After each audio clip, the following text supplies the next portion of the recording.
In this video, I'm going to be telling you why I believe that the Cold War weapons, when it comes to long range, are the meta for Warzone. If you do enjoy content like this, don't forget to subscribe to the channel as we try to reach our goal of 50k subscribers. Click that link in the description down below and subscribe to our second channel as well. But like I said, I do believe Cold War weapons overall, when it comes to the long range guns, you should be using those over Vanguard and Modern Warfare weapons. Now, we're going to mainly focus on comparing the Black Ops weapons with the Vanguard weapons because I do think that is where the comparison should be. Modern Warfare guns do sit somewhere in between. I do think there is some good options in there. Now, what I actually checked first was the Warzone ranked website. I wanted to see exactly what main assault rifles were getting used inside Warzone at the moment. And as you can see here, the Cooper Carbine is the #1 pick for the assault rifles. Then if you look further down, we've got the STG. Everything else in between that will be a sniper rifle, an SMG, or some other kind of weapon.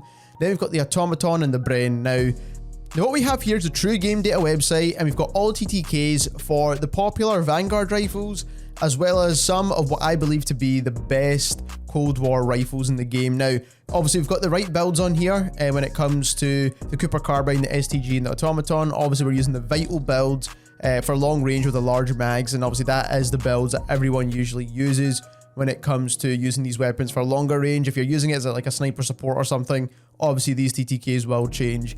But I do also want to mention that the Cold War and Modern Warfare guns do have better bullet velocities than the Vanguard weapons. We did a whole bunch of testing on that in a previous video, and I'll link it in the description and at the end of this one.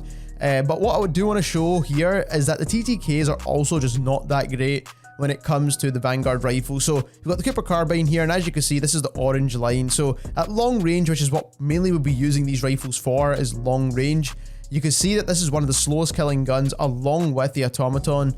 Now, up to about 40 meters, the Automaton's pretty solid, and keep in mind, I've not actually put any barrels on the Cold War weapons here, so I've not actually put any attachments on the Cold War ones, but there is attachments on the Vanguard rifle. So straight away, the Cooper Carbine is one of the slowest rifles to use for long range in terms of TTK.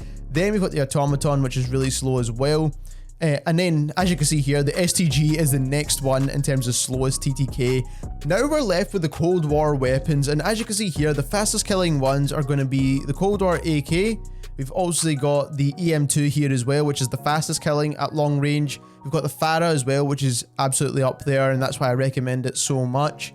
And then we also do have kind of like the XM4, and then we've got the Vargo in there somewhere, and we've also got the C58 in there as well.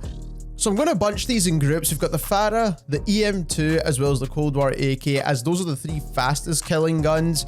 And what I do want to mention is that you'll see the builds in the background as we're talking through this, but when it comes to the easiest one to use out of the fastest killing weapons, the Fara is definitely the lowest recoil option out of those three. If you do want a gun that's got a little bit more skill involved, and if you do land a couple of headshots, you're going to get that TTK potential, plus it's a bit more well-rounded, so you're going to get a bit of a better close range TTK, then the Cold War AK is definitely a solid option. This is still my personal favorite. Because that recoil control, if you can manage it, you're going to get super fast TTKs, plus the headshot multiplier is much better on the Cold War AK as well.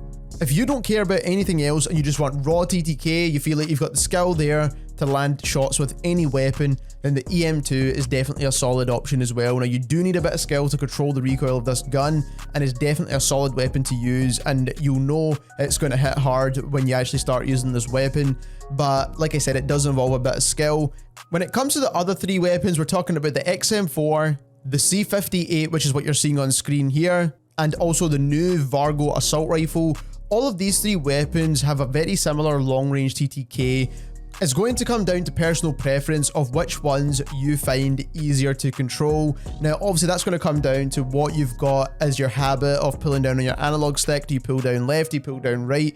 What previous weapons have you used? So that, like I said, is going to come into personal preference, but all three of those guns are relatively easy to control anyway. Most people could pick them up if you have the meta builds. So the good thing is we all kind of know the recoil patterns of these weapons anyway, and the idea of this video is to show you that the Cold War weapons are just better than the Vanguard weapons at the moment. And if you do want to see that bullet velocity comparison, you will see it somewhere on screen just now. But if you enjoyed this video and you learned something new, don't forget to subscribe to the channel as we try to reach our goal of 50k subscribers. Click that link in the description down below and subscribe to our second channel, and thank you very much for watching.